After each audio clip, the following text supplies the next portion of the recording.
अल्लाह पाक जो इहो बि एहसान आहे जो अल्लाह पाक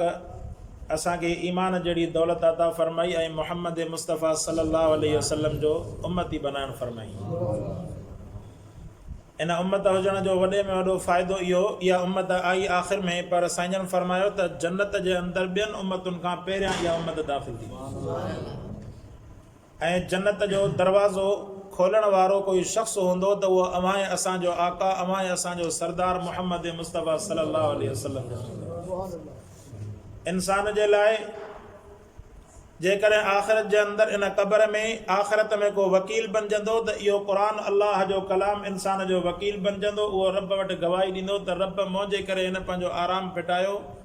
हाणे मुंहिंजी वकालत क़बूल फरमा। ए अल्लाह, जेसीं ताईं मां हिन पंहिंजे दोस्त खे, पंहिंजे महबूब खे जन्नत न पुॼाईंदो तेसीं ताईं हिन जो साथ न छॾींदुसि। जहिड़ी तरह अल्लाह जी ज़ात बरकत वारी, अल्लाह जो कलाम बि बरकत वारो, अल्लाह जो महबूब बि बरकत वारो, इहे टई बरकत वारियूं शयूं गॾाए त इन उम्मत जे मथां अल्लाह जो केॾो वॾो एहसान आहे जो इन एहसान में रब साईं जन्नत जहिड़ी अज़ीम नेमत नसीब फरमाई। इहा मामूली ॻाल्हि न आहे। पाण साईं फरमायो त जेके 1.25 लख अंबिया जो उम्मतूं हूंदियूं उहे हिकु तरफ़ मुहम्मद अरबी सल्लल्लाहु अलैहि वसल्लम जी उम्मत 1.25 लख अंबिया किराम जी उम्मतुनि खां घणी घणी हूंदी। अल्लाह पाक आला ई आला उम्मत बनाइण फरमायो ऐं इन ई आला जे करे, इन ईमान जे करे, अरबी सल्लल्लाहु अलैहि वसल्लम जे नबुवत जे करे, अल्लाह जे कुर्ब जे करे ऐं क़ुरान मुक़द्दस जे इन मोजिज़े जे करे त ईमान वारे खे परवाह ई न आहे।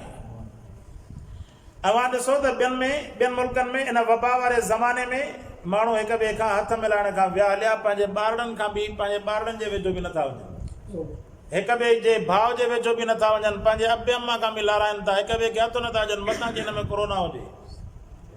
क़ुर्बान वञा मुहम्मद मुस्तफ़ा सल्लल्लाहु अलैहि वसल्लम जी तरबियत जे मथां साईं उम्मत खे अहिड़ी तरबियत ॾियणु फरमाई जो काइनात जा सभु निज़ाम धरम भरम थी सघनि था। आकाए नामदार मुहम्मद मुस्तफ़ा सल्लल्लाहु अलैहि वसल्लम जी तरबियत क़यामत ताईं इंसान जे लाइ मशाले राह बंदी बीह रहे। साईं जो फरमाने मुबारक आहे त जॾहिं कंहिं जॻह ते वबा अचे त उन जॻह ते वञो न, जेकॾहिं उन जॻह ते आयो त उतां भॼो न। इन मां साईं हिकिड़ो तवक्कल जो अंदाज़ ॿुधाइणु फरमायो। हाणे तवक्कल जेको आहे ईमान वारो महबूब मुस्तफ़ा सल्लल्लाहु अलैहि वसल्लम जन जे फरमान मुबारक ते एतिरी तवक्कुल कंदो जो जेका इंसान जे वस में आहे उहा तवक्कुल ऐं उहो एहतियात इंसान कंदो, पर अहिड़ो बि एहतियात न हुजे जो इंसान सां ॻाल्हाए त लॻे ईअं त वीचारो मौत खां अॻु में ॼण त वफ़ात करियो आहे, ॼण क़ब्र में पियो आहे। कॾहिं कॾहिं अहिड़ा अलाह जा बाना आहिनि, उन्हनि खां असां त चाहींदा आहियूं त अल्लाह तबारक व तआला जेका ज़िंदगी ॾिनी आहे उहा ज़िंदगी अल्लाह जे तरफ़ खां मिलियल आहे। जेको मौत हूंदो उन वक़्त में मौत ईंदो, मौत खां कोई शख़्स इनकार नथो करे सघे। पर हीअ जेका न असांजे हिननि जी मोकल थी आहे ड्यूटियुनि जी, इहो चवनि था त जेकर सभु माण्हू खुलियल हुजनि सॼो जान घुमंदा अथव,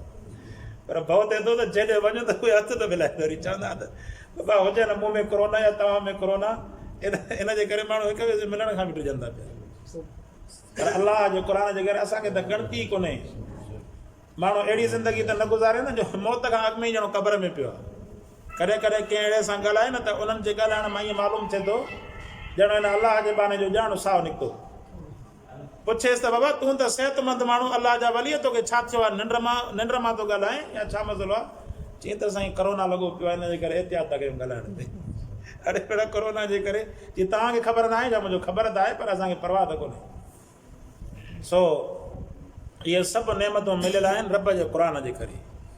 अल्लाह जे क़ुरान इहो अंदाज़ सेखारियो, अल्लाह जे क़ुरान इहा बरकत, इहा तवक्कुल, अल्लाह जे क़ुरान ज़िंदगी गुज़ारण जूं इहे नेमतूं ऐं तरीक़ा सेखारणु फरमाया। सो क़ुरान मुक़द्दस इन्हनि आयतुनि में अल्लाह तबारक व तआला मुशरिकनि जे उन दलील खे बयानु फरमायो जॾहिं मुशरिकनि खे चयो वेंदो त बाबा तव्हां अल्लाह खे छॾे करे इन्हनि जी तव्हां इबादत कयो था। ख़ुदा बानो तव्हांखे हया नथो थिए, पैदा तव्हांखे अल्लाह कयो, तव्हांखे औलाद अल्लाह ॾिनी, तव्हांखे ज़िंदगी अल्लाह ॾिनी, तव्हांखे मौत अल्लाह ॾींदो, हेॾा आसमान हेॾा ज़मीन सभु शइ तव्हांखे अल्लाह जी ज़ात ॾिनी। जीअं मूं उन्हनि अर्ज़ु कयमि त हिकिड़े माण्हू चयो त साईं जेकॾहिं को माण्हू वफ़ात करे वियो त चई त जेको हाणे अल्लाह चाहियो त भला इन औरत सां जेको आहे बदकारी बि थी ऐं उन खां बाद में उनखे इंसाननि मारे छॾियो ज़ुल्म करे। अल्लाह तबारक व तआला जी मशीयत आहे रब पंहिंजी काइनात खे कीअं थो हलाए अलाह खां को पुछण वारो त कोन्हे। ऐं हाणे असांजे लाइ चङाई भलाई जा कानून आहिनि, रब त कानूननि खां आज़ादु ऐं मुबर आहे, उनजी त इहा मिल्कियत आहे, मख़लूक आहे, उहो जीअं वणे अलाह पंहिंजी हिकमत पाण थो ॼाणे, इंसान खे कहिड़ी ख़बर त अलाह छा थो चाहे। कॾहिं कॾहिं त ईअं हूंदो आहे जो बज़ाहिर इंसान खे नुक़सानु नज़र ईंदो आहे। जीअं दुआउनि जे बारे में महबूब मुस्तफ़ा सल्लल्लाहु अलैहि वसल्लम जन फरमायो, ईमान वारे जी दुआ क़बूल थी वञे, इन नियत सां माण्हू दुआ घुरे त मुंहिंजी हर दुआ अलाह पाक क़बूल थो फरमाए। पर इंसान खे जॾहिं यकीन न आहे हूंदो न त पोइ दुनिया में असां वांगुरु बद यकीनी कंदो, चवंदो त यार मां जहिड़ो मौलवी माण्हू दुआ घुरी घुरी थकिजी पियो, रब त ॿुधे ई नथो। त अहिड़ी इंसान हालत खे ख़तमु करण जे लाइ पाण सल्लल्लाहु अलैहि वसल्लम जन फरमायो क़यामत जो ॾींहुं थींदो, उन वक़्त में कंहिं इंसान जे लाइ, मोमिन जे लाइ जहन्नम जो फ़ैसिलो थींदो। ज़ाहिर गुनाहनि जे करे ईमान वारो बि जहन्नम में त वेंदो न, अलाह जी मशीयत सां माफ़ करे त मर्ज़ी जो मालिक आहे, पर हुनजे लाइ जहन्नम जो फ़ैसिलो थींदो। अचानक रब जे तरफ़ खां हुकुम थींदो, ओ फलाणी जॻह ते हिन जी अमानत पियल आहे, उहा अमानत खणी करे हिन जे नेकियुनि वारे पल्ले में विझणु फरमायो। फ़रिश्ता उहे अमानत खणी करे जॾहिं हुनजे नेकियुनि वारे पल्ले में विझंदा त उहो नेकियुनि वारो पल्लो जेको आहे ॻोरो थी पवंदो, गुनाहनि वारो पल्लो हल्को थी पवंदो। पुछंदो त साईं मुंहिंजूं नेकियूं त बचियूं कोन हुयूं, जेके अमल हुया मुंहिंजा अमल साले त उहे इहे ई हुया, साईं इहे नेकियूं काॾों आयूं? अलाह पाक जे तरफ़ खां हुनखे ॿुधाए वेंदो त बाना दुनिया जे अंदरि तो दुआ घुरी, तुंहिंजे चाहत जे मुताबिक़ मां दुनिया में उहा शइ तोखे न ॾिनी हुयमि, पर तो दुआ अहिड़े इख़लास सां घुरी, मां उनखे बचाए करे आख़िरत जे लाइ रखियो हुयमि। हाणे अॼु तूं वञे पियो जहन्नम में, पर इहो दुआ जो अमानत रखियल हुई, इहा अमानत तुंहिंजे नेकियुनि वारे पल्ले में विधीसीं, तुंहिंजो नेकियुनि वारो पल्लो जन्नत में दाख़िल थियण जो सबबु बणिजी वियो। उहो बानो चवंदो त मुंहिंजा रब एॾी तुंहिंजी मसलियत, ए मुंहिंजा अलाह, जेकर दुनिया में मूंखे कंहिं बि दुआ जो समर न ॾिया, सभु दुआऊं जेकर आख़िरत जे लाइ अमानत रखे आहे। सोणे हबीब सल्लल्लाहु अलैहि वसल्लम जन इहो हिकिड़ो मिसाल ॾियणु फरमायो अलाह जी हिकमत जो। माना अलाह तबारक व तआला जी हिकमत काॾे बि अची सघे थी। इंसान जेकॾहिं उनजे जिस्म जा जेकॾहिं ज़रा ज़रा थी वञनि त रब जी कुदरत जे मथां एतिराज़ थोरी ईंदो। अलाह पाक खां रसूलुल्लाह सल्लल्लाहु अलैहि वसल्लम जन फरमायो त इंसान जेको अहिड़ो मौत न घुरे अलाह जी दात खां, पाण सां जन दुआ घुरंदा हुआ त ए अलाह बुरी ज़िंदगीअ खां ऐं बुरे मौत खां असांजी हिफ़ाज़त फरमाए, ऐं असांजनि उम्मत खे इहा दुआ सेखारणु फरमाई त बुछड़ो मौत बि न घुरंदा कयो, बुछड़ी ज़िंदगी बि न घुरंदा कयो। जेकॾहिं इंसान जे मथां आज़माइश अची वञे त उहो बानो अलाह पाक खां पनाह घुरे, रब खां तौबा करे, ऐं अलाह तबारक व तआला जे साम्हूं आज़माइश खे ख़तमु करण जी रब जे साम्हूं दुआ घुरे। सो अहिड़ी तरह मां अर्ज़ु कयुमि त मुशरिकनि अची करे एतिराज़ कयो त साईं असां या असांजा अबा ॾाॾा जेकॾहिं अलाह जी वहदानियत खे छॾे करे ग़ैर खे जेकॾहिं सॾनि था त माना इन में अलाह जी रज़ा शामिल आहे। इहो पंहिंजी जाइ ते अॼुकल्ह बि केतिरा ई जेके आहिनि मुनकर एतिराज़ कंदा आहिनि त जेकॾहिं रब चाहे थो त मां ईमान आणियां, पोइ ईअं त ईसाई बि चवंदो त जेकॾहिं रब चाहे हा त मां मुस्लमान थी वञा, हा हिंदू चवे हा त मां मुस्लमान थी वञा, त इहा त हक़ानियत जो दलील थोरी आहे। अलाह तबारक व तआला पंहिंजी ताक़त जेकर ॾेखारणु फरमाई आहे त रब साईं ॿियनि मख़लूकनि जे अंदरि ॾेखारणु फरमाई, उन्हनि जा मिसाल क़ुर में ॾिनई, सिज जा मिसाल ॾिनई, चंड जा मिसाल ॾिनई। इहे अहिड़ियूं मख़लूकूं आहिनि जेके पंहिंजी मर्ज़ी वारी ज़िंदगी नथी गुज़ारे सघनि। ऐं फ़रिश्तनि जे तरफ़ तव्हां नज़र कयो, अलाह फ़रिश्ता पैदा फरमाया, उन्हनि खे ताक़त अता फरमाई,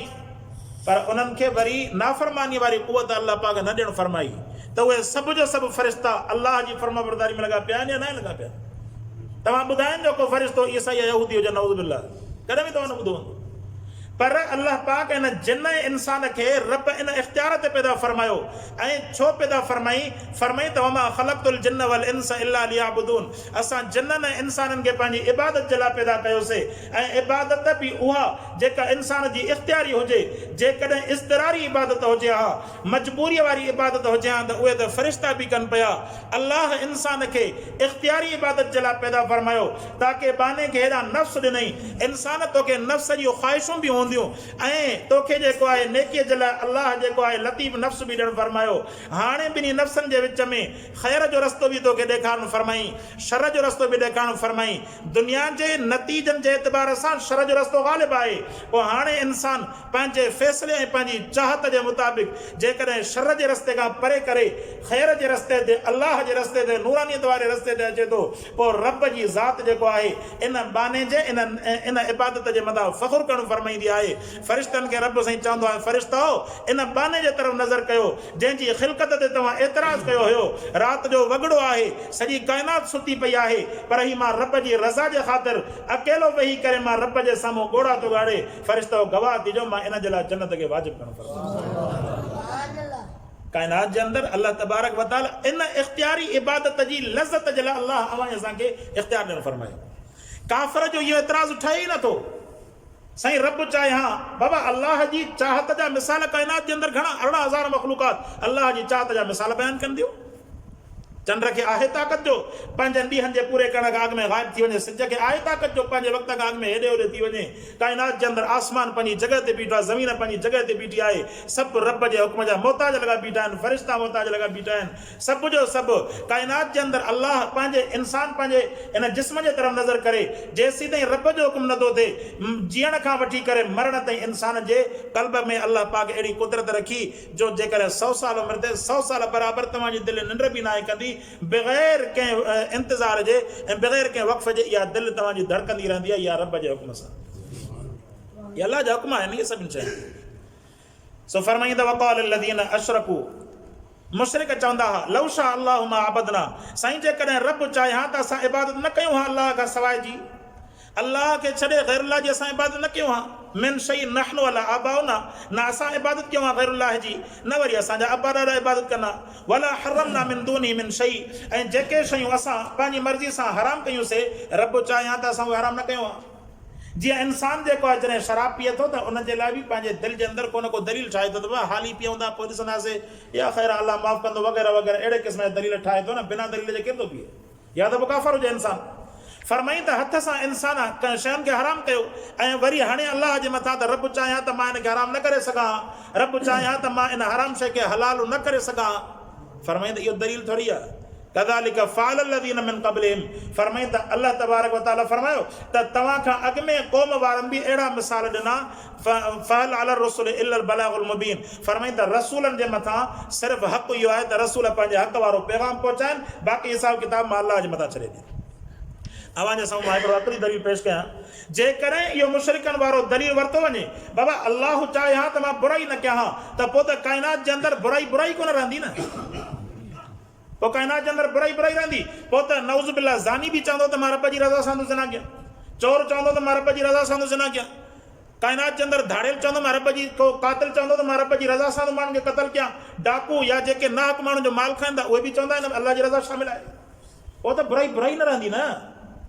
जेकॾहिं तव्हांखे बुराई ऐं नेकी जे अंदरि फ़र्क़ु करणो आहे त उन जे अंदरि इंसान खे हिदायत ऐं जेको आहे शर जे विच में फ़र्क़ु करणो पवंदो फरमाई अॻिते क़ुर फरमाई त प्यारा अव्हां जे मथां कमु सिर्फ़ु इहो आहे तव्हांजो कमु आहे उन्हनि ते पैगाम पहुचाइणु अॻिते अल्लाह पाण ई हिसाबु कंदो नेकनि जे लाइ जीअं क़ुर अॻु में बयानु फरमाई त असां उन्हनि जे लाइ जन्नत खे तयारु कयोसीं ऐं बुरनि जे लाइ असां वरी उन्हनि जे लाइ जहन्नम खे तयारु कयोसीं फरमाई त फ़अल अला रसूल इल्लल बलागुल मुबीन सो रसूलनि जे मथां सिर्फ़ु कमु उन्हनि जो इहो आहे त उहे पंहिंजे पैगाम खे पहुचाइनि वलक़द बअसना मिन फ़ी कुल्लि उम्मतिन रसूलन अन अअबुदुल्लाह फरमाई त असां रसूलनि खे छो मोकिलियोसीं उनजो नतीजो उनजो वजह उनजो मक़सदु फरमाई त रसूलनि जे मोकिलण जो मक़सदु इहो आहे अन अअबुदुल्लाह त तव्हां जेको आहे इबादत कयो ख़ालिस अल्लाह जी ज़ात जी अल्लाह पाक जो क़ुर सभ खां वधीक ज़ोर इन ते ॾिनो तौहीद ते अल्लाह खे अकेलो करे मञो रब पंहिंजी ज़ात में पंहिंजी सिफ़ात में अकेलो आहे सॼो क़ुर भरियो पियो आहे अन अअबुदुल्लाह फरमाई बानो इबादत कयो अल्लाह जी अल्लाह खां अलावा कोई तव्हांजो मालिक न आहे कोई तव्हांजो शरीक न आहे अल्लाह सां गॾु अल्लाह जे हर नबी अची करे पहिरियों नारो इहो हुयो ला इलाहा इल्लल्लाह कोई इबादत जे लाइक़ु न आहे सवाइ अल्लाह जी ज़ात फरमाई त वजतनिबु ताग़ूत ऐं ॿिए नंबर ते इबादत कयो अल्लाह जी ऐं पंहिंजो पाण खे ताग़ूत खां बचायो हाणे ताग़ूत जो तफ़सील तमामु वॾो आहे मां मुख़्तसर अर्ज़ु कयां ताग़ूत उहो आहे जेको रब जी नाफ़रमानी सेखारी इहो ताग़ूत आहे इहो शैतान आहे अल्लाह जे रस्ते खां जेको हटाए चाहे उहो इंसान हुजे चाहे जिन हुजे चाहे उहा तव्हांजी मोबाइल हुजे या तव्हांजूं फिल्मूं हुजनि या तव्हांजूं कहिड़ी बि शयूं हुजनि चाहे तव्हांजी सोशल मीडिया हुजे या दुनिया जे अंदरि चाहे उहो संगत वारो हुजे असांजो जेकॾहिं को शागिर्द कंहिं बेनमाज़ी सां नज़र ईंदो आहे न असां हुनखे झलींदा वेंदा पुट बेनमाज़ी सां न घुमंदो कर वॾा बुज़ुर्ग जेके आहिनि उहे झलींदा चवंदा त बेनमाज़ी सां यारी न रखंदा कयो इन मां मतिलबु इहो न आहे त बेनमाज़ी खां नफ़रत मुराद आहे बल्कि हिन जो रंग लॻंदो हुन तां चवंदा आहिनि न त अछो लॻे कारे सां त रंग न मटाए त आदत ज़रूरु मटाए तंहिंजे करे बेनमाज़ी सां माण्हू यारी न रखे हाँ उन सां सलाम दुआ या जीअं थींदो आहे मुस्लमानी में ठीकु आहे, पर बेनमाज़ी सां माण्हू यारी न रखे, एॾी बेनमाज़ी जी जेका आहे वईद आयल आहे शरीयत जे अंदरि। सो फरमाई त ये तागूत आहिनि, मतिलबु मां मिसाल अर्ज़ कयमि, ये तागूत आहिनि। फमिनहुम मन हदल्लाह, जिन खे अल्लाह चाहे उन्हनि खे हिदायत ॾिनी। अल्लाह आख़िर में पंहिंजो पावर बयानु फरमायो, फरमाई त ईअं न आहे त रब कंहिंखे हिदायत नथो ॾेई सघे, अल्लाह चाहे त हिदायत ॾे, मर्ज़ी जो मालिक आहे, पर इंसाननि खे अल्लाह पाक इख़्तियार जेको आज़ादु छॾणु फरमायो। वमिनहुम मन हक़त अलैहि दलाल, ऐं फरमाई त इन्हनि मां उहे बि आहिनि जेके गुमराही जे मथां डटिजी करे बीह रहिया। फसीरू फिल अर्दे, तव्हांखे घुर्जे तव्हां ज़मीन जे अंदरि सैर कयो। फंज़ुरू कैफ़ कान आक़िबतुल मुकद्दिबीन, तव्हां नज़र कयो त असां कूड़ो कंदड़नि जो कहिड़ो ख़राबु असरु कयोसीं। अल्लाह पाक खां दुआ आहे अल्लाह से अमल करण जी तौफ़ीक़ अता फरमाए। व आख़िर दावाना अनिल हम्दुलिल्लाहि रब्बिल आलमीन।